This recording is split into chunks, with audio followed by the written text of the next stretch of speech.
Palestina. Maka mereka pun datang, yang dari Amerika datang, yang dari Eropa datang, yang dari Maroko datang, yang dari Andalusia datang, yang dari Rusia datang, semuanya kembali. Sekarang sudah berkumpul 5 juta orang Yahudi di Palestina, membuat negara bernama Zionis.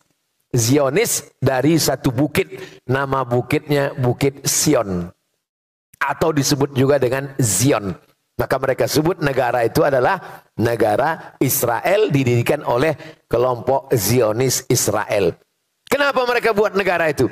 Karena syarat menurut mereka akan turun raja yang mereka nantikan itu kalau ada 5 terwujud. Pertama, orang Yahudi mesti ramai-ramai pulang. Sudah pulang atau belum? Sudah. Sejak 1946 buat negara 1948, sekarang Palestina menjadi minoritas, dan menurut Google Map tak ada lagi Palestina, yang ada hanya Israel. 2.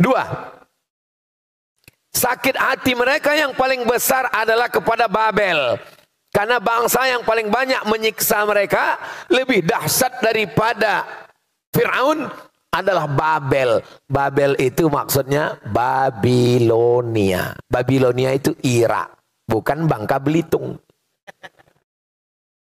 Maka setiap penguasa mereka pasti menghajar, menghantam Babel, Irak. Karena menurut mereka setiap penguasa mereka mesti menghantam Irak, karena syarat untuk membalaskan sakit hati raja-raja mereka. Kalau mau raja terakhir itu turun, maka hantamlah Irak.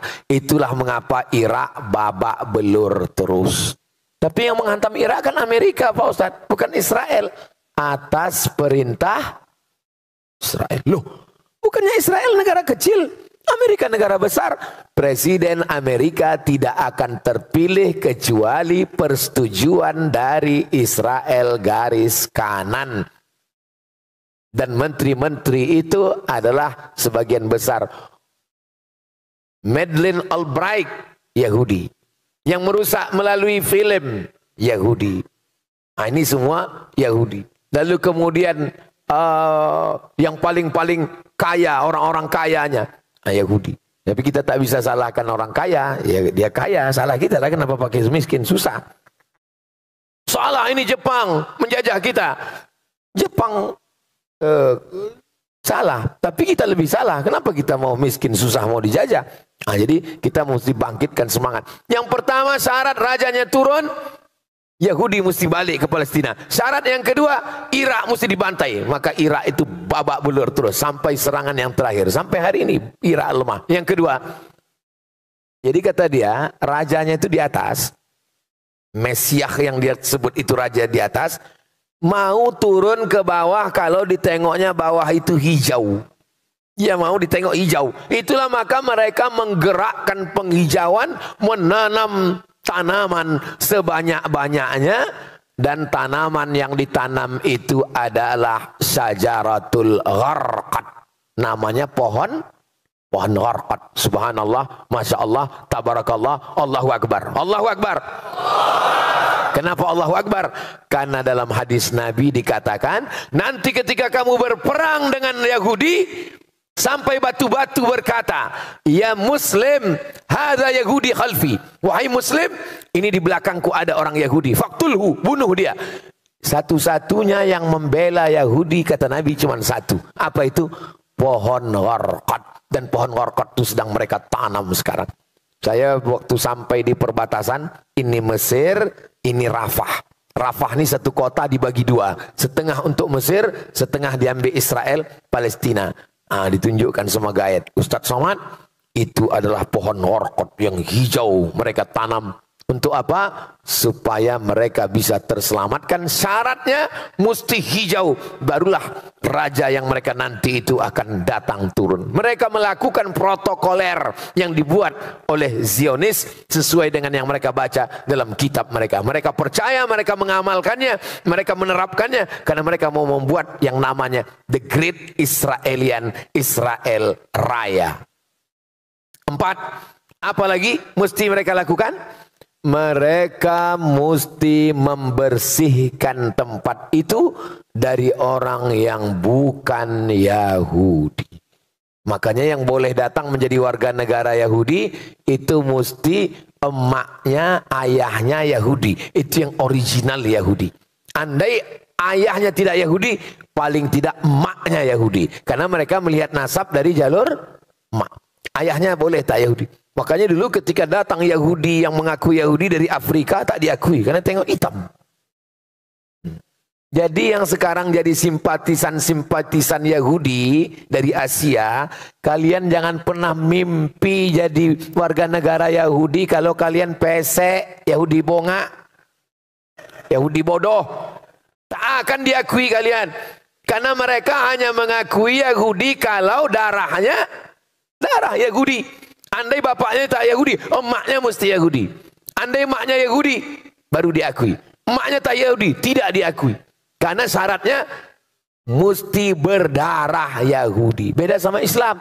Islam tak ada tengok darah. Islam siapapun dia, mau Melayu, mau Batak, mau Minang, mau Jawa, mau Eropa, mau Sunda, mau Bugis, mau Makassar, mau Banjar, selama dia bersyahadat asyhadu an la ilaha wa asyhadu anna Muhammadan Rasulullah. Jadi yang ikut-ikut agama Yahudi, yang tidak Yahudi, sadarlah kalian.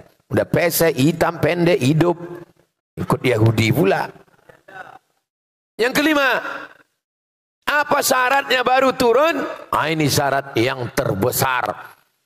Mesti dibangun Temple of Solomon. Apa Temple of Solomon ini Pak Ustadz?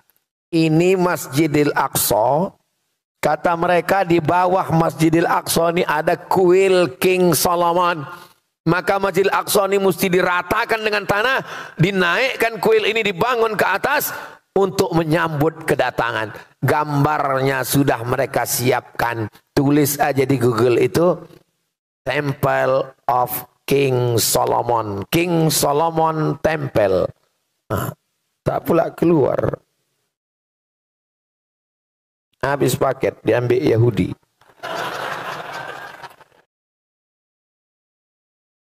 Habis itu pilih image. Itu dia bentuknya. Sudah disiapkan mereka. Architectural model of the Temple of King Solomon akan dibangun di atas Masjidil Aqsa. Maka keliling Masjidil Aqsa itu sudah digali mereka terowongan sampai pada masanya nanti hancur, barulah mereka bangun tegak. Lalu pun mereka menantikan, wahai turunlah. Rupanya tak turun karena memang tidak ada. Mereka membangun negara mereka berdasarkan mitos. Siapa yang mengatakan begitu? Roger Jarudi. Roger Jarudi tidak Islam. Orang Perancis, benci pada Islam. Allah kasih hidayah, masuk Islam. Ditulisnya buku. Israel membangun negara berdasarkan mitos. Ditangkap oleh negara Perancis. Begitulah mereka. Bagaimana simbol logo negara Yahudi, Israel? Bendera Israel. Macam mana bendera Israel ini Pak Ustadz? Bendera Israel. Macam mana bentuk benderanya? Pilih image. Benderanya adalah biru di atas, biru di bawah. Di tengah bintang segi 6. Ini bukan main-main, ini simbol. Apa makna biru di atas? Sungai Nil. Apa makna biru di bawah? Sungai Efrat. Di mana sungai Nil? Afrika Utara, Irak. Di mana sungai Efrat? Irak. Asia. Mereka mau membuat negara besar yang perbatasannya antara dua sungai, antara sungai Nil dengan sungai Efrat. Lalu apa makna bintang segi 6? Bintang segi 6 ini simbol kerajaan King David menurut versi mereka. Nah, jadi jangan latah nanti di mobil buat bintang segi 6. Tato buat bintang segi 6. Pas taubat tik ngilang. Saudara yang dimuliakan Allah Subhanahu wa taala, mereka punya cita-cita, mereka punya misi dalam hidup. Ini belum apa-apa sampai nanti puncaknya. Kapan kita baru bisa membela, memerdekakan Palestina? Tengok dalam hadis, ketika batu berkata, "Ya Muslim, hadza Yahudi khalfi." Wahai Muslim, ini di belakangku ada Yahudi.